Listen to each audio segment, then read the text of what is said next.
சின்னவங்கலேருந்து பெரியவங்க வரைக்கும் இந்த ரெசிபி பிடிக்காத ஆட்களே இருக்க மாட்டாங்க. கண்டிப்பாக ரோட் சைட் போகும்போது இந்த ரெசிபியை பார்த்துட்டோம்னா கண்டிப்பாக எல்லாருமே இதை வாங்கி ட்ரை பண்ணுவோம். இந்த ரெசிபி, அதாவது சிக்கன் மோமோஸை வீட்டில் எப்படி சுவையான ஒரு மோமோஸ் சட்னியோட செய்யலான்னு பார்க்கலாமா?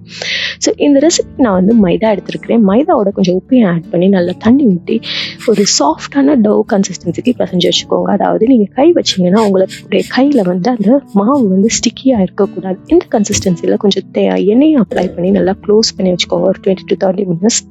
ஸோ இந்த சைடில் பார்த்தீங்கன்னா நம்ம உள்ள ஸ்டஃபிங்க்கு வந்து ஒரு கடாயில் எண்ணெய் ஊற்றி நல்லா புதுசாக நறுக்கின வெங்காயம், அதோட கொஞ்சம் இஞ்சியையும் வெள்ளைப்பொடியும் நல்லா கிரேட் பண்ணி வச்சுருக்கிறேன், அதையும் ஆட் பண்ணிட்டு மின்ஸ்டு சிக்கனையும் நல்லா வாஷ் பண்ணி இதோட ஆட் பண்ணிக்கோங்க. கொஞ்சம் உப்பு போட்டு நீங்கள் குக் பண்ணுங்கள். சிக்கன்லேருந்து உங்களுக்கு வாட்டர் ஊஸ் அவுட் ஆகும். இந்த வாட்டர் வந்து ஒரு 3/4 வந்து ட்ரெயின் ஆகட்டும், அதாவது அப்சர்வ் ஆகட்டும். அந்த ஸ்டேஜில் கொஞ்சம் காரத்துக்கு ஏற்ப நான் பெப்பர் ஆட் பண்ணியிருக்கேன். நீங்கள் சில்லி பவுடர், மஞ்சத்தூள் கூட நீங்கள் ஆட் பண்ணிக்கலாம்.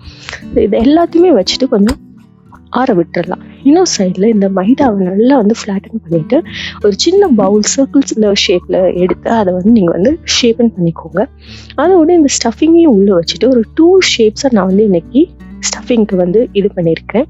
ஸோ இது எல்லாத்தையுமே ஒரு 10 to 15 minutes ஸ்டீம் குக் பண்ணி எடுத்தீங்கன்னா உங்களுடைய மோமோஸ் சூப்பராக ரெடி ஆயிடும். அது மோமோஸ் சட்னி வந்து வச்சு சாப்பிடும் மோஸ்ட்ல அவ்வளோ சுவையாக இருக்கும். கண்டிப்பாக செஞ்சு பார்த்து கீழே கமெண்ட் பண்ணுங்கள்.